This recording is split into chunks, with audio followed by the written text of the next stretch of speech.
Hello అండి. Welcome to my channel. Manu Aravind దగ్గరికి వెళ్ళి, మీరెక్కడికి వెళ్ళాలో చెప్పండి. మిమ్మల్ని డ్రాప్ చేస్తాను అంటే, అరవిందా? ఇప్పటికి నా వల్ల మీరు చాలా ఇబ్బంది పడుతున్నారు. నేను వెళ్ళగలను అంటుంది. ఆ మాటకు మను, లేదండి.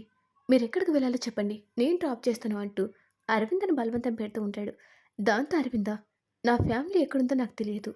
కానీ ఎలాగైనా వాళ్ళ దగ్గరికి వెళ్ళాలి అంటుంది. ఆ మాటకు మూర్తి, మీ ఫ్యామిలీ ఎక్కడుందో తెలియదా? మరిన్ని రోజులు మీరెక్కడున్నారు? మిమ్మల్ని ఎవరైనా కిడ్నాప్ చేశారా? తప్పించుకుంటూ మా కారుకు అడ్డంగా వచ్చారా అంటే, ఆ మాటకు అరవింద అవును అన్నట్టుగా తలూపుతుంది. దాంతో మను, మిమ్మల్ని కిడ్నాప్ చేశారా? ఎవరు? ఎవరో చెప్పండి. నేనే పోలీసులకు అప్పగిస్తాను అంటే, ఆ మాటకు అరవింద అవసరం లేదన్నట్టుగా తలూపుతూ, వద్దండి. నా వల్ల మీకెందుకు ఇబ్బంది? నేను మా ఫ్యామిలీ దగ్గరికి వెళ్తాను అంటే, ఆ మాటకు మను, అలా అంటున్నారేంటండి? మీకసలే హెల్త్ బాలేనట్టుంది. అందుకే మా ఇంటికి వెళ్దామంటే, ఆ మాటకు అరవింద మీ ఇంటికా అన్నట్టుగా మను వైపు చూస్తూ ఉంటే, మను, మా అమ్మ మిమ్మల్ని తీసుకురమ్మంది. ఒకసారి మా అమ్మను కలిసి వెళ్ళొచ్చు కదండీ అంటే, ఆ మాటకు అరవింద, లేదండి. నేను తొందరగా మా ఫ్యామిలీని కలుసుకోవాలి అంటే, మను, ప్లీజ్ అండి. మీ ఫ్యామిలీ ఎక్కడుందో కనుక్కుంటాను. అంతవరకు మీరు మా ఇంట్లోనే ఉండండి అంటే, అరవింద ఇక ఏం చేయలేక మను వైపు చూస్తూ ఉంటుంది. మను మూర్తి వైపు చూస్తూ, మూర్తి గారు, హాస్పిటల్ బిల్ క్లియర్ చేసేయండి అంటూ అరవిందను తీసుకుని కార్ దగ్గరికి వెళ్తాడు. అరవింద కారులో కూర్చొని మను వైపు చూస్తూ ఉంటుంది. మను ఇంటికి బయలుదేరతాడు. ఇటువైపు మను వాళ్ళ అమ్మగారిని చూపిస్తారు. తులసి కంగారుగా ఆ అమ్మాయి ఎలా ఉందో ఏంటో, మను ఏంటి ఎంతసేపైనా రావట్లేదు అంటూ డోర్ వైపు చూస్తూ ఉంటుంది. అప్పుడే మను కారు కూడా వచ్చి అక్కడ ఆగుతుంది. తులసి కంగారుగా మను కార్ దగ్గరకొచ్చి కారులో ఉన్న అరవింద వైపు చూస్తూ ఉంటుంది. అరవింద కూడా ఈవిడెవరు అన్నట్టుగా ఆవిడ వైపు చూస్తూ ఉంటే, ఆవిడ కార్ డోర్ ఓపెన్ చేసి, నేను మను అమ్మ తులసి అంటుంది. అరవింద చిన్నగా ఆవిడ వైపు చూసి నవ్వుతుంది. ఆవిడ అరవింద చేపట్టుకుని, జాగ్రత్త తల్లి అంటూ తన్ని జాగ్రత్తగా కారు నుంచి దింపి ఇంట్లోకి తీసుకువెళ్ళి సోఫాలో కూర్చోపెడుతుంది. తులసి అరవింద పక్కనే కూర్చుంటూ, ఇప్పుడు నీకెలా ఉందమ్మా? నువ్వు బాగానే ఉన్నావు కదా అంటే, అరవింద పర్లేదండి. నేనిప్పుడు బాగానే ఉన్నాను అంటుంది. తులసి వాళ్ళ ఇంట్లో పనిచేసే ఆవిడ వైపు చూస్తూ, రాణి జ్యూస్ తీసుకురా అంటే, ఆ రాణి కూడా, ఆ తీసుకొస్తున్నాను అమ్మగారు అంటూ జ్యూస్ తీసుకుని వస్తుంది. అరవింద ఆవిడ వైపు చూస్తూ, ఇవన్నీ ఇప్పుడు వద్దండి అన్నట్టుగా చూస్తూ ఉంటే, తులసి జ్యూస్ తాగమ్మా, కాస్త ఓపిక వస్తుంది అంటే, అరవింద కూడా సరే అన్నట్టుగా జ్యూస్ తీసుకుని తాగుతూ ఉంటుంది. తులసి అరవింద తలపై చేసి, నీ పేరేంటమ్మా అంటే, అరవింద అరవింద అని చెప్తుంది. తులసి నీలాగే నీ పేరు కూడా చాలా బాగుంది.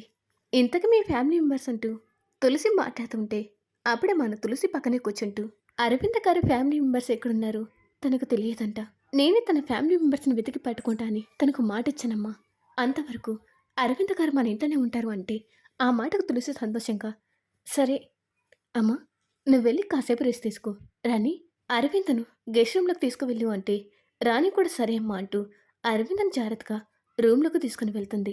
మను తులసి వైపు చూస్తూ, తులసి ఇక నేను ఆఫీస్కి వెళ్తాను.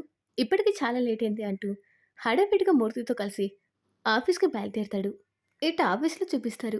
పద్మావతి ఆఫీస్ వర్క్ చేసుకుంటూ ఉంటే విక్కీ ఫైల్ చెక్ చేస్తూ ఉంటాడు. పద్మావతి పక్కనే పనిచేస్తున్న అమ్మాయిలంతా విక్కీ వైపు చూస్తూ ఉంటే, అది గమనించిన పద్మావతి విక్కీ వైపు చూస్తూ, వెళ్ళి వాటర్ తీసుకురండి అని చెప్తుంది. ఆ మాటకు విక్కీ షాకతో, ఏంటి నేను నీకోసం వాటర్ తీసుకురావాలా అంటే, పద్మావతి, సార్ చెప్పింది మర్చిపోయారా? మీరు నాకు వర్క్‌లో హెల్ప్ చేయాలి. నాకిప్పుడు వాటర్ తాగాలనిపిస్తుంది. వెళ్ళి తీసుకురండి అంటే, విక్కీ కోపంగా, సరే తీసుకొస్తా అంటూ కోపంగా అక్కడి నుంచి పక్కకు వెళ్తాడు. ఇప్పటి వరకు విక్కీని చూస్తున్న అమ్మాయిలంతా పద్మావతి వైపు చూస్తూ, పద్మావతి, విక్కీ కార్‌తో ఇలాంటి పనులు చేపిస్తున్నావేంటి? ఆయన ఏమన్నా మీ అసిస్టెంట్ అనుకుంటున్నారా అంటే, ఆ మాటకు పద్మావతి, ఏదో నీ మొగుని వాటర్ తీసుకురమ్మని పంపించినట్టు ఎందుకలా కోప్పడుతున్నావు? విక్కీ గారు నా మొగుడు. నేనేదైనా చేస్తాను. అది నీకు చెప్పాల్సిన అవసరం లేదన్నట్టుగా మనసులో అనుకుంటూ, నేనేం అలా అనుకోవడం లేదు రూపా. వాటర్ తాగాలనిపించింది. అందుకే వాటర్ తీసుకురమ్మని పంపించాను. ఇది మీకు తప్పనిపిస్తే నేనేం చేయలేను అంటూ పద్మావతి తన వర్క్ చేసుకుంటూ ఉంటుంది.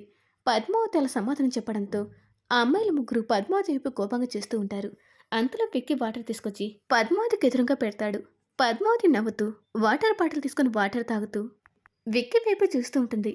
విక్కీ పద్మావతి వైపు కోపంగా చూస్తూ ఉండడంతో, శ్రీనివాస, నేను వాటర్ తీసుకురమ్మని పంపించాను కదా, ఈయనేంటి ఇంత కోపంగా చూస్తున్నాడు అంటూ తల తెంచుకొని వర్క్ చేసుకుంటూ ఉంటే విక్కీ పద్మావతి వైపు కోపంగా చూస్తూ ఉంటాడు.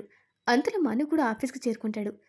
మను లోపలికి వస్తూ ఉంటే అందరూ గుడ్ మార్నింగ్ పర్సంటూ పైకి లేచి చెప్తూ ఉంటే విక్కీ మాత్రం తన సీట్లో కూర్చుని తనకు అప్పగించిన పని చేసుకుంటూ ఉంటాడు. దాంతో మను విక్కీ దగ్గరకొచ్చి తన వైపు కోపంగా చూస్తూ ఉంటాడు. విక్కీ అప్పుడు కూడా పైకి లేకుండా తన వర్క్ తాను చేసుకుంటూ ఉంటాడు. పద్మావతి ఎవరికి కనిపించకుండా విక్కీ కాళ్ళని తొక్కుతుంది.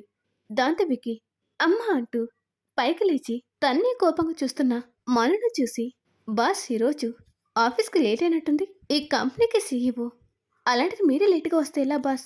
ఇక మా పరిస్థితి ఏంటి అన్నట్టుగా విక్కీ మనుతో మాట్లాడుతూ ఉంటే, మను ఏం మాట్లాడకుండా కోపంగా తన క్యాబిన్‌లోకి వెళ్ళిపోతాడు. మూర్తి కూడా వెళ్తూ ఉంటే, విక్కీ మూర్తి వైపు చూస్తూ, "ఏంటి మూర్తి గారు? మీరైనా బాస్‌కి చెప్పాలి కదా!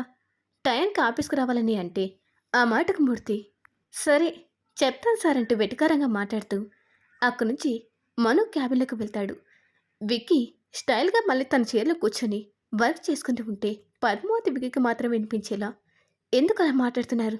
ఆయన ఈ కంపెనీకి బాస్. ఆఫీస్‌కి ఎప్పుడొస్తే ఏంటి" అంటే, ఆ మాటకు విక్కీ, "కంపెనీకి బాస్ అయినా, ఎంప్లాయీ అయినా కరెక్ట్ టయానికి రావాలి. అప్పుడే కంపెనీ నంబర్ 1 ప్లేస్‌లో ఉంటుంది" అంటాడు. ఆ మాటకు పద్మావతి విక్కీకి ఇక సమాధానం చెప్పలేక తన వర్క్ చేసుకుంటూ ఉంటుంది. ఇటు ఆర్య అనుని చూపిస్తారు. అను తలస్నానం చేసి జుట్టు ఆరపెట్టుకుంటూ ఉంటే అప్పుడే పాప కూడా నిద్ర లేచి ఏడుస్తూ ఉంటుంది. దాంతో అను పాప దగ్గరకొచ్చి, "ఏమైందమ్మా? ఎందుకు ఏడుస్తున్నావు? ఆకలిగా ఉందా?" అను అలా పాపతో మాట్లాడుతూ ఆటాడుతూ ఉంటే అంతలో ఆర్య కూడా అక్కడికొచ్చి వాళ్ళ వెనక్కి నిలబడి వాళ్ళిద్దరినీ చూస్తూ ఉంటాడు. అను కూడా ఆర్య వైపు చూస్తూ, "ఏంటండి అక్కడే నిలబడిపోయారు" అంటే ఆర్య నవ్వుతూ అను దగ్గరకొచ్చి తన పక్కనే కూర్చుంటూ, "మిమ్మల్ని ఇలా చూస్తూ ఉంటే చాలా సంతోషంగా ఉంది. నీకిప్పుడు ఎటువంటి బాధ లేదు కదా? నువ్వు సంతోషంగానే ఉన్నావు కదా స్వీటార్ట్" అంటే ఆ మాటకు అను ఆర్య వైపు చూస్తూ, "నాకు మీలాంటి భర్త, నా కడుపున పుట్టకపోయినా నన్నమ్మను చేసిన ఈ బిడ్డ నాకు తోడుగా ఉన్నంత కాలం నాకిక ఏ బాధ ఉండదండి." అను అలా మాట్లాడుతూ ఏడుస్తూ ఉంటే ఆర్య అను కన్నీళ్లు తుడుస్తూ, "ఇక ఎప్పుడు నీ కంట్లో కన్నీటి చుక్క కూడా రాకూడదను. నువ్వెప్పుడు సంతోషంగా ఉండాలి." ఆర్య అలా అను వైపు చూస్తూ ఉంటే అను ఆర్య నాకు చేసుకుంటుంది. ఆర్య కూడా అను తలపై చేసి నిమురుతూ, "మనం ఎప్పుడు ఇలానే ఉంటాం. మనల్నెవరు విడదీయలేరంటూ" అనుకి ధైర్యం చెప్తూ ఓదారుస్తూ ఉంటాడు. ఇటు కంపెనీలో చూపిస్తారు. మను విక్కీ అన్న మాటల్ని గుర్తు చేసుకుంటూ చాలా కోపంగా ఉంటాడు. ఇటు అరవిందని చూపిస్తారు. అరవింద డల్‌గా కూర్చొని ఉంటే అప్పుడే తులసి అక్కడికొచ్చి, ఇలా ఒంటరిగా కూర్చుంటే ఏవేవో ఆలోచనలు వస్తూ ఉంటాయి. నాతో రా అంటూ అరవింద చేయి పట్టుకొని కిచెన్ దగ్గర తీసుకొనొస్తుంది. అరవిందని డిన్నర్ టేబుల్ దగ్గర కూర్చోబెట్టి తను, రాణి కలిసి వంట చేస్తూ అరవిందకు బోరు కొట్టకుండా చేస్తూ ఉంటారు. అప్పుడు అరవింద, "నేను మా ఫ్యామిలీతో మాట్లాడాలి. మీ మొబైల్ ఇస్తారా" అంటే తులసి కూడా, "అదేంటమ్మా అంతలా అడగాలా? రాణి, అరవిందకు నా మొబైల్ తీసుకొచ్చివ్వు" అంటే రాణి కూడా తీసుకొచ్చి, "ఇదిగోండమ్మా తీసుకోండి" అంటూ అరవిందకిస్తుంది. అరవింద విక్కీకి ఫోన్ ట్రై చేస్తుంది. అటువైపు నుంచి నెట్వర్క్ లేదు. కాసేపు ఆగి ప్రయత్నించండి అని చెప్తుంటుంది. దాంతో అరవింద మళ్ళీ ఒకసారి ఫోన్ చేస్తుంది. అప్పుడు కూడా అదే చెప్పడంతో అరవింద బాధగా మొబైల్ పక్కన పెట్టి విక్కీ పాప గురించి ఆలోచిస్తూ ఉంటుంది. అది చూసిన తులసి, "మళ్ళీ ఏమైంది అరవింద? ఫోన్ పనిచేయలేదా" అంటే అరవింద లేదన్నట్టుగా తలుపుతుంది. అప్పుడు తులసి, "పర్వాలేదులే, తర్వాత ట్రై చేయొచ్చు" అంటూ మళ్ళీ అరవింద నవ్వించేలా మాట్లాడుతూ ఉంటుంది. ఇటు ఆఫీస్ టైం అయిపోతుంది. విక్కీ ఆఫీస్ నుంచి బయటకు వస్తాడు. అప్పుడే తన మొబైల్ చూసుకుంటూ, "2 మిస్డ్ కాల్సా? ఎవరే ఏంటారు" అంటూ ఫోన్ ట్రై చేస్తాడు. ఇటువైపు తులసి, అరవింద, రాణి కలిసి మాట్లాడుతూ ఉంటారు. అప్పుడే ఫోన్ రింగ్ అవడంతో తులసి వెళ్ళి, "హలో, ఎవరు" అంటే అటువైపు విక్కీ, "ఇందాక ఫోన్ చేసినట్టున్నారు, ఎవరు" అంటే అటువైపు తులసి అరవింద వైపు చూస్తూ, "బాబు, మీ పేరేంటి" అంటే విక్కీ, విక్కీ, విక్రమాదిత్య అంటాడు. తులసి అరవింద వైపు చూస్తూ, "అరవింద, మీ తమ్ముడు పేరు ఏమన్నావు?" "విక్కీ కదా" అంటే అరవింద కూడా, "అవును, విక్కీనే" అంటూ తన దగ్గరకొస్తుంది. తులసి సంతోషంగా, "మీ తమ్ముడు, మీ తమ్ముడే ఫోన్ చేశాడంటూ అరవిందకిస్తుంది. అరవింద్ సంతోషంగా, "విక్కీ, విక్కీ" అంటే విక్కీ కూడా సంతోషంగా, "అక్కా, నువ్వెక్కడున్నావు? నువ్వు బాగానే ఉన్నావు కదా" అంటే అరవింద, "నేను బాగానే ఉన్నాను విక్కీ." అరవింద మాట్లాడుతూ పక్కకు వచ్చి, "విక్కీ, ఆ నీచు నుంచి నేను తప్పించుకున్నాను. ఇప్పుడు నేను వేరే వాళ్ళ దగ్గర ఉన్నాను" అంటే ఆ మాటకు విక్కీ, "ఇప్పుడు నువ్వెక్కడున్నావక్కా? నేనిప్పుడే మీ దగ్గరకొస్తాను" అంటే, అరవింద తన ఉన్న మను ఇంటి అడ్రస్ చెప్తుంది. విక్కీ హడావిడిగా, "సరే అక్క, నేనిప్పుడే వస్తాను" అంటూ ఫోన్ కట్ చేసి, అరవింద చెప్పిన ఇంటి అడ్రస్‌కి పరిగెత్తుతూ వస్తూ ఉంటాడు. ఇటువైపు అరవింద ఫోన్ కట్ చేసి సంతోషంగా తులసి వైపు చూసి, "చాలా థాంక్స్ అండి. మీలాంటి మంచివారు ఉండడం వల్లే చాలా మందికి మంచి జరుగుతుంది. నా తమ్ముడు నా దగ్గరకు వస్తున్నాడు." అరవింద్ అలా చెప్తూ ఏడుస్తూ ఉంటే, తులసి అరవింద హగ్ చేసుకొని, "మీ తమ్ముడు వస్తున్నా అన్నావు కదా! మరి ఇంకెందుకు ఏడుస్తున్నావు?" అంటూ అరవింద కన్నులు తుడుస్తూ ఉంటుంది. దాంతో అరవింద కూడా తన కన్నులు తుడుచుకుంటూ విక్కీ కోసం ఎదురు చూస్తూ ఉంటుంది. అంతలో విక్కీ కూడా మను ఇంటి దగ్గరకొచ్చి ఆ ఇంటి వైపు చూస్తూ లోపలికి రావాలని ట్రై చేస్తూ ఉంటాడు. గేట్ దగ్గర కాపలా ఉన్న వాచ్‌మెన్, "బాబు ఎవరు? ఇలా లోపలికి వెళ్ళడానికి వీల్లేదు. మా మేడంని పర్మిషన్ అడగాలి" అంటే, "విక్కీ, లోపల మా అక్కుంది. నేను మా అక్కను కలపాలి. ప్లీజ్ నన్ను వదలండి" అంటూ ఉంటే, ఆ వాచ్‌మెన్ మాత్రం విక్కీని వదలకుండా, "లేదు బాబు. ఇలా ఎవరు పడితే వాళ్ళు లోపలికి వెళ్ళడానికి వీల్లేదు బాబు. మీరు లోపలికి వెళ్తే నా జాబ్ ప్రమాదంలో పడుతుంది బాబు. అర్థం చేసుకోండి. నేను వెళ్ళి పర్మిషన్ అడుగొస్తా" అంటే, విక్కీ, "సరే, ప్లీజ్ తొందరగా వెళ్ళి పర్మిషన్ అడగరండి" అంటే, వాచ్‌మెన్ కూడా లోపలికి వచ్చి, "అమ్మగారు, ఎవరో వచ్చారు. తన అక్క లోపల ఉందంట. కలవడానికి పర్మిషన్ అడుగుతున్నాడు" అంటే, ఆ మాట విన్న అరవింద, తను మా విక్కీని, "విక్కీ, విక్కీ" అంటూ గేట్ దగ్గరకు వస్తుంటుంది. ఆ పిలుపు విన్న విక్కీ కూడా గేట్ ఓపెన్ చేసి, "అక్క" అంటూ అరవిందను వెళ్ళి హగ్ చేసుకుంటాడు. అరవింద్ ఏడుస్తూ, "విక్కీ, నువ్వొచ్చేసావా? నిన్ను చూడక ఎన్ని రోజులైందిరా" అంటూ విక్కీ మొహాన్ని చేతిలోకి తీసుకుని అరవింద్ ఏడుస్తూ ఉంటే, విక్కీ కూడా అరవిందను చూస్తూ ఏడుస్తూ ఉంటాడు. అంతలో తులసి అక్కడికొచ్చి వాళ్ళిద్దరి ప్రేమను చూస్తూ తను కూడా ఏడుస్తూ ఉంటుంది. "విక్కీ, అక్క, ఆ మురళి నుంచి ఎలా తప్పించుకున్నావు? వాడు నిన్నేం చేయలేదా?" విక్కీ అలా అడుగుతూ ఉంటే, "అరవింద, నేను తప్పించుకోవడమే కాదు, మన ఆస్తిని కూడా మళ్ళీ నీ పేరిట రప్పించని" విక్కీ అంటుంది. ఆ మాటకి విక్కీ, "ఇలా ఎందుకు చేసావక్క? వాడు నేనేదైనా చేసుంటే అప్పుడు నా పరిస్థితి ఏంటి" అంటే, అరవింద్ ఏడుస్తూ, "నువ్వు భయపడకు విక్కీ, ఆ నీచుడు నన్నేం చేయలేడు. ఇప్పుడు మనం ఇంటికి వెళ్దాం విక్కీ" అంటే, విక్కీ కూడా సంతోషంగా, "సరే అక్క, వెళ్దాం" అంటుంది. అంతలో రాణి, "అమ్మగారు, మీరు తీసుకొచ్చిన పేపర్స్" అంటూ అరవిందకు ఫైల్ అందిస్తుంది.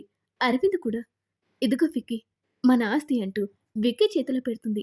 విక్కీ ఆ ఫైల్ చూస్తూ, "వెళ్దాం రా అక్క" అంటూ అరవింద్ చేయి పట్టుకుని అక్కడే ఉన్న తులసి వైపు చూస్తూ, "చాలా థాంక్స్ అండి, మా అక్కని ఇప్పటివరకు చూసుకున్నందుకు" అంటూ విక్కీ తులసికి థాంక్స్ చెప్తాడు. తులసి, "పర్లేదు బాబు, మీరు జాగ్రత్తగా వెళ్ళండి" అని చెప్తుంది. అరవింద్ తులసి దగ్గరికి వెళ్లి తనని హగ్ చేసుకొని, "చాలా థాంక్స్ అండి, వెళ్తాను" అంటుంది. తులసి, "వెళ్తాను కాదు, వెళ్ళొస్తాను" అనాలి. "ఎప్పుడైనా టైం దొరికితే ఇక్కడికి రా" అని చెప్తుంది. అరవింద్ కూడా సరే అంటూ నవ్వుతూ విక్కీ చేతిని పట్టుకొని, "విక్కీ, ఇక వెళ్దామంటుంది." విక్కీ అరవింద్ చేపట్టుకొని మరోసారి తులసి వైపు చూస్తూ, "చాలా థాంక్స్ అండి" అని అరవింద్‌ని తీసుకొని ఆ ఇంటి నుంచి బయటకు వస్తాడు. దీని తర్వాత ఏం జరగబోతుందో మనం రేపటి వీడియోలో చెప్పుకుందాం. నా ఎక్స్‌ప్లెయిన్ మీకు నచ్చినట్లయితే ఈ వీడియోకి లైక్ చేసి ఛానల్‌ని సబ్స్క్రైబ్ చేసుకోండి.